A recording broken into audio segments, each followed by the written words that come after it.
माँ ऐसी होती है। विमल बहुत परेशान था। उसे समझ में नहीं आ रहा था कि वह इस परिस्थिति से कैसे निपटे।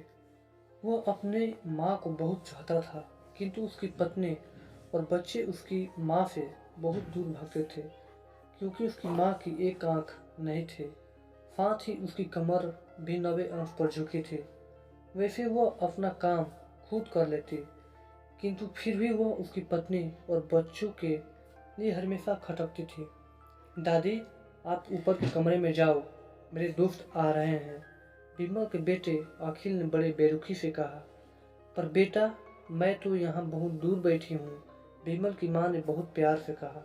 नहीं, आप उनके सामने मत रहो, वह मुझे चिढ़ाते हैं, अखिल ने जोर से डांटते हुए कहा। क्या हुआ अखिल, क्यों चिल्ला रहे हो? विमल की पत्नी कामिनी ने किचन से ही आवाज़ लगाई।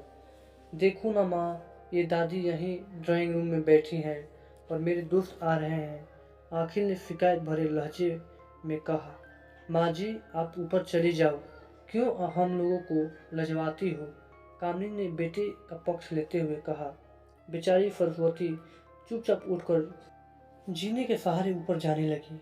कमर झुकी होने के कारण उन्हें ऊपर चढ़ने में बहुत परेशानी हो रही थी, किंतु वह पूरी ताकत से ऊपर के एक अकेले कोने वाले कमरे में जाकर बैठ गई। विमल बाजू के कमरे से सब सुन रहा था। उसे कष्ट हो रहा था कि उसकी माँ को अपमानित होना पड़ रहा है, किंतु वह असहाय था। अगर वह कुछ कहता है तो पत्नी और बच्चे उसका विरोध करने लगते हैं। दूसरे उनके तर्क भी सही लगते हैं, चूंकि वह एक प्रशासनिक अधिकारी था। उसका सामाजिक स्तर बहुत ऊंचा था। उसकी ससुराल भी एक उच्च घराने में थी, अतः वह चुपचाप इस तरह हर दिन अपनी माँ को अपमानित होते देखता रहता था। रात को विमल की पत्नी ने कहा, देखो जी, अब कुछ करो। कल कलेक्टर साहब की पत्नी आई थी। माँ जी अपनी देसी घूम धारा में उनसे मिली। मुझे बहुत शर्म आ रही थी, बताते हुए कि यह मेरी सास है। मैंने कह दिया कि दूर की रिश्तेदार है, इलाज कराने आई है। विमल को रोना आ गया, किंतु फिर भी वह चुप रहा। उसे समझ में नहीं आ रहा था कि वह क्या करे। अपने बेटे की मन स्थिति को सरस्वती अच्छी तरह से जानती थी और बेटे को कई कष्ट न हो इसलिए वह हर बात को चुपचाप सह लेती थी। विमल बहुत उदास रहने लगा। एक तरफ परिवार और सामाजिक स्तर पर जीने की प्रतिबद्धता थी, तो दूसरी ओर माँ। आखिर माँ से अपने बेटे की यह हालत नहीं देखी गई। एक दिन उसने अपने बेटे से कहा, विमल, बहुत दिन हो गए हैं, मैं अपने गांव जाना चाहती हूँ, मुझे वहाँ पहुँचा दो। मेरा यहाँ मन नहीं लग रहा। किंतु माँ, वहाँ तो कोई नहीं है, तुम्हारी देखभाल कौन करेगा? विमल ने आश्चर्य से पूछा। अरे सब गांव वाले तो हैं, और वह तुम्हारे मामा जी तो उसी गांव में रहते हैं, और फिर तुम सारी व्यवस्थाएं कर आएंगे न। कामनी को तो जैसे मन की मुराद मिल गई। हाँ बेटा, बहू सही कह रही है, सरस्वती ने लंबी सांस लेते हुए कहा। विमल जानता था कि गांव में माँ की देखभाल करने वाला कोई नहीं है, लेकिन अपनी पत्नी की जिद के कारण वह अपनी माँ को गांव छोड़ने पर विवश हो गया। माँ को गांव छोड़कर आते वक्त उसे रोना आ रहा था तथा अपनी बेबसी पर गुस्सा भी आ रहा था, किंतु परिवार, पत्नी और समाज ने उसके इन मनोभावों को दबा दिया और वो सुकून सा महसूस करने लगा। कुछ दिनों के बाद उसके चाचा, जो अमेरिका में रहते थे, आने वाले थे। जब विमल बहुत छोटा था, उसके पिता जीवित थे, तब वो भारत आए थे और उसके बाद वो अब भारत आने वाले थे। पूरा परिवार और आस पड़ोस बहुत उत्साहित था। अमेरिका से विमल के डॉक्टर चाचा आ रहे थे। डॉक्टर रमेश ने जैसे ही घर में कदम रखा, सबने मिलकर बहुत उत्साह से उनका स्वागत किया। क्यों विमल, भाभी नहीं दिख रही, कहाँ है? डॉक्टर रमेश ने उत्साहपूर्वक पूछा। जी, वो गांव में रहती हैं, यहाँ उनका मन नहीं लगा, कामनी ने सपाट लहजे में उत्तर दिया। डॉक्टर रमेश ने विमल की ओर देखा तो विमल ने अपनी आंखों झुका ली। डॉक्टर रमेश सब समझ गए। बोले, कल हम भाभी से मिलने गांव चलेंगे। सब लोग। दूसरे दिन सभी लोग गांव के घर में पहुंचे। देखा कि सरस्वती को बहुत तेज बुखार है और वो पलंग पर असहाय पड़ी है। डॉक्टर रमेश दौड़कर सरस्वती के पास गए, उनके पैर छूकर रोने लगे। सरस्वती की ये हालत उनकी कल्पना से परे थी। वाह बेटा विमल, तूने तो नाम उजागर कर दिया। अपनी माँ की ये हालत देखकर तुझे तो शर्म भी नहीं आ रही होगी।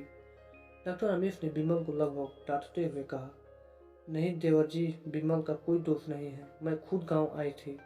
सरस्वती ने अपने बेटे का बचाव किया। मुझे सब पता चल गया भाभी, आप चुप रहो। क्यों बहू, तुम्हें अपनी सास की करुणा पसंद नहीं है? समाज में तुम्हें नीचा दिखाना पड़ता है? डॉक्टर रमेश ने कामिनी की ओर व्यंग से देखा। कामिनी निरंतर होकर विमल को देखने लगी। आज तुम जिस सामाजिक स्तर पर हो वो इन्हीं के संघर्षों की देन है। और बेटा विमल, तुम्हें शायद मालूम ना हो कि बचपन में जब तुम 1 साल के थे तब छत से नीचे गिरने के कारण तुम्हारी एक आंख फूट गई थी और तुम्हारी रीढ़ की हड्डी में भी समस्या थी। तब तुम्हारी इस कुरूप माँ ने अपनी एक आंख और अपना बूंद मेरे तुम्हें देकर इतना सुंदर स्वरूप दिया था। कामनी बेटा, इतने सालों तक संघर्ष करके बेटे को प्रशासनिक अधिकारी बनाने वाली इस संघर्षशील औरत की तुम लोगों ने यह दशा कर दी, तुम्हें ईश्वर कभी माफ नहीं करेगा।